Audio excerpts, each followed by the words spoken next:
Hi students, welcome to my channel Raminder maths hub. I am Raminder. Guys, आज हम solve करेंगे exercise number 6.5 का question number 16 and 17। First of all हम question number 16 को देख लेते हैं। The question 16 is in an equilateral triangle prove that 3 times the square of one side is equal to 4 times the square of one of its altitudes. हमें यहाँ पे एक equilateral triangle given है।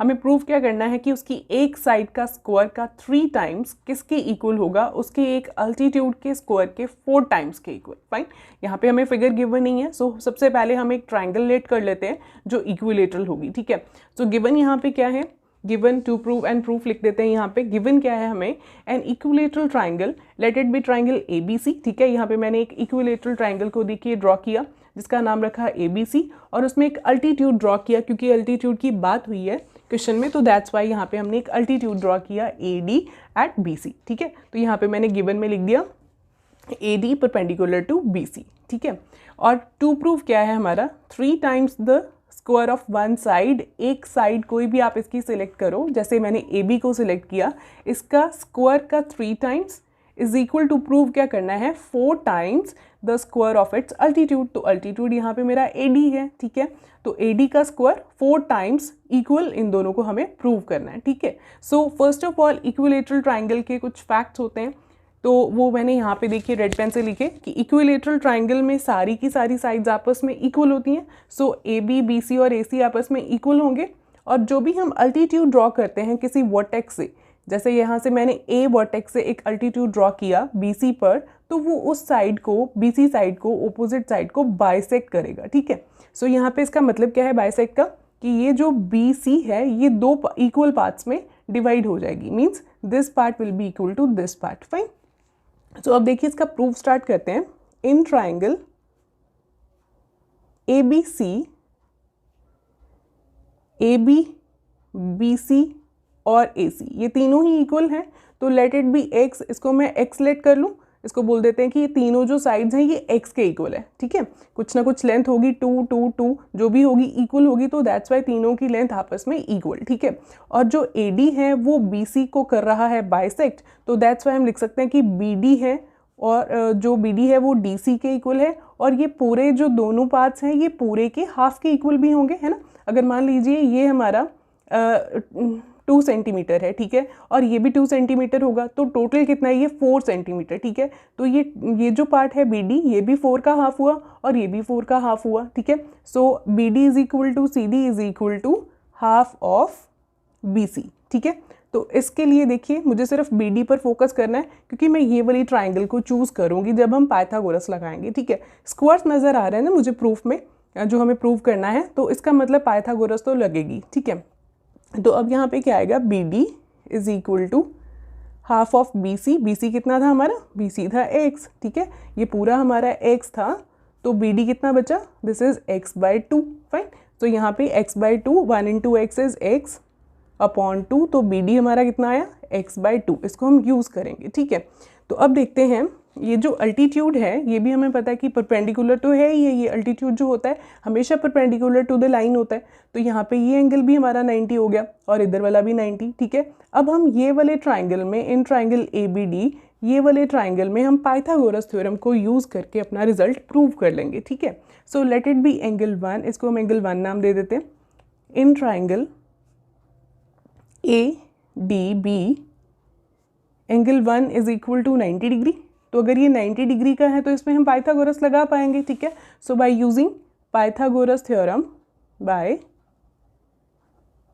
Pythagoras theorem we are having, क्या आएगा, 90 के सामने वाली साइड जो है वो है हाइपोटेन्यूज। ठीक है, तो उसका स्क्वायर इज इक्वल टू बाकी की जो दोनों साइड्स हैं उनका स्क्वायर के सम के इक्वल, सो AD का स्क्वायर प्लस में BD का स्क्वायर। ठीक है, अब आप इसको देखो, AB और इनकी वैल्यूज जिसके आपको पता है वो आप यहाँ पे पुट कर दो। AB हमारे पास कितना था, AB हमारे पास X था, तो यहाँ पे हम X पुट कर देते हैं, X का square is equal to AD हमें नहीं पता तो इसको एज इट इज रहने देते हैं, प्लस BD कितना था, BD हमने अभी भी लिखा X/2, सो X/2 का स्क्वायर आ गया यहाँ पे। ठीक है, अब देखिए X का square is X square, AD का square is AD square, plus x का स्क्वायर x स्क्वायर और 2 का स्क्वायर 4।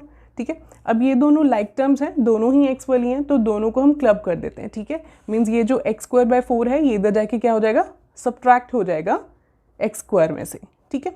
और ए डी स्क्वायर को इधर रहने देते हैं, फाइन। अब देखिए यहाँ पे एलसीएम लेना पड़ेगा डेफिनेटली, यहाँ पे 1 है, 1 और 4 का एलसीएम 4 इटसेल्फ। मैंने आपको बताया था जब भी आप एलसीएम लेते हो तो अगर एक नंबर हमारा 1 है और दूसरा कुछ भी और नंबर है तो वही नंबर हमारा एलसीएम में आएगा, ठीक है। तो यहाँ पे एलसीएम आ गया 4। अब 1 के टेबल पर 4 कितने पे गया, 4 पर, 4 into x square, 4x square minus 4 पर 4, 1 पर, 1 into x square, x square is equal to A D square. अब 4x स्क्वायर में से एक्स स्क्वायर माइनस होगा, सो 4 माइनस 1 इज 3 और साथ में एक्स स्क्वायर तो आएगा ही, ठीक है, upon 4 is equal to A D square. तो अब यहाँ पे देखिए जो हमें प्रूव करना था वहाँ पे हमारा 3 और 4 जो है वो दोनों साइड्स पर थे, यहाँ पे 3 था, यहाँ पे 4 था, तो यहाँ पे भी हम ऐसे ही कर देते हैं, 4 को इधर जाके मल्टीपल कर देते हैं, क्रॉस मल्टीप्लाई होगा 4 इंटू ए डी स्क्वायर। तो हमारी जो राइट हैंड साइड है टू प्रूव की वो तो हमारी आ गई है 4 ए डी स्क्वायर, ठीक है, ये तो हमारा बन गया। अब 3 ए बी स्क्वायर लेके आना, तो 3 भी बन गया और ए बी स्क्वायर भी तो आ गया, कैसे, 3 एक्स स्क्वायर है तो एक्स हमारा क्या था, वो साइड ही तो थी, है ना। तो यहाँ पे हम साइड कोई भी जो भी हमें हमने टू प्रूव में लिखी हुई है वही साइड को हम यहाँ पे लिख देंगे, fine. So this is 4 A D square. तो हमारा ये रिजल्ट प्रूव हो गया, 3 into A B square is equal to 4 times A D square and that's it. हमें यही प्रूव करना था that 3 times the square of one of the side of the equilateral triangle is equal to 4 times of its altitude का square, ठीक है। तो ये हमारा प्रूफ हो गया। अगर हमारे पास कोई और साइड हम यहाँ पे लिख देते बी सी का स्क्वायर या फिर एक ए सी का स्क्वायर तो वो भी ठीक थी, ठीक है। अब जौन सी मर्जी साइड को यहाँ पे ले सकते हो, ठीक है, जो आपने टू प्रूफ में लिखी होगी, fine. With this question number 16 is over. Now I am going to solve the question number 17.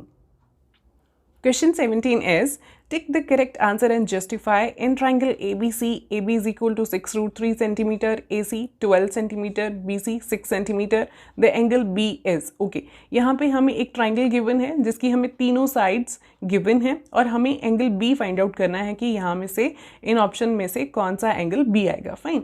so उसकी justification भी देनी है और answer भी tick करना है हमें, ठीक है। so first of all देखिए इन ये जो sides हमें given है यहाँ पे कोई link नज़र नहीं आ रहा मुझे, ठीक है। अगर नहीं नज़र आ रहा है तो देखिए फर्स्ट ऑफ ऑल देखिए मैंने एक ट्राइंगल को ड्रॉ कर लिया जिसमें मैंने तीनों साइड्स की लेंथ्स को यहाँ पे लिख दिया, ठीक है।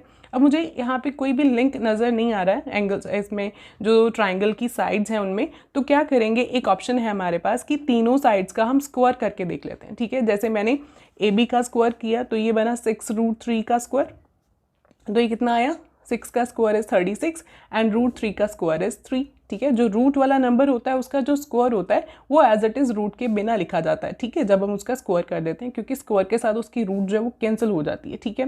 तो यहाँ पे बचा 3, तो इनको मल्टीपल करके ये बन रहा है हमारे पास 18 एंड 108, ठीक है। ये हमारा बना ए बी स्क्वायर, ठीक है। अब हम बाकी की दोनों साइड्स का भी स्क्वायर करते हैं, बी सी का स्क्वायर करते हैं। बी सी का स्क्वायर बना 6 का स्क्वायर दैट इज 36, ठीक है।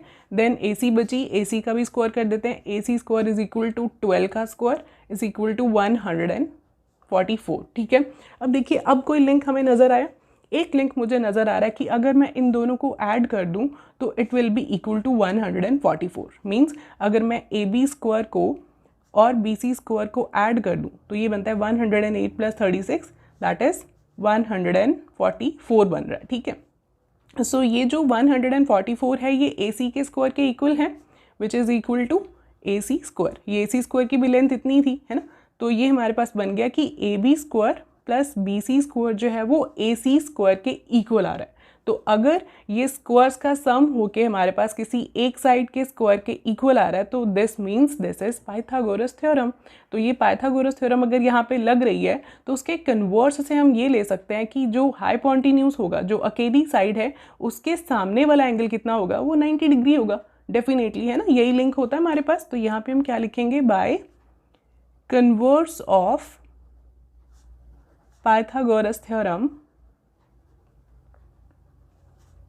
वी आर हैविंग, कौन सा एंगल है, ए सी के सामने, आप फिगर से देख लो, ए सी के सामने है एंगल बी, तो एंगल बी हमारे पास कितना आ गया फिर 90 डिग्री। अब चाहे फिगर से देख लो, अगर AC है तो B यहाँ पे मिसिंग है, मीन्स B एंगल ही कितना है हमारे पास 90 डिग्री। ठीक है, अब देखिए यहाँ पे मुझे, मैं फिर से बता रही हूँ कि मुझे जो गिवन थी साइड्स, वहाँ से कोई लिंक नज़र नहीं आया, तो दैट्स वाई हमने स्क्वायर करके देखा और तब हमारे पास एक लिंक बना कि दो साइड्स का सम करके थर्ड के इक्वल आ रही थी। ठीक है, थर्ड के स्क्वायर के इक्वल। ठीक है, तो यहाँ पे मुझे कन्वर्स ऑफ पाइथागोरस से पता लगा कि ये जो चीज़ है ये तो पाइथागोरस थ्योरम ही है, तो वो किस में लगती है, जब ट्राइंगल जो है वो राइट हो। पाइथागोरस थ्योरम हमेशा ही राइट एंगल ट्राइंगल में ही लगती है। ठीक है, सो यहाँ पे ये जो अगर चीज़ आ गई है हमारे पास, तो इसका मतलब है कि ये जो अकेली साइड है, दोनों जो साइड्स हैं ये तो इस तरफ है, जो अकेली साइड है उसके सामने वाला एंगल कितना होगा 90 डिग्री का। फाइन, सो AC के सामने वाली साइड कौन सी थी, एंगल कौन सा था B, तो angle B is equal to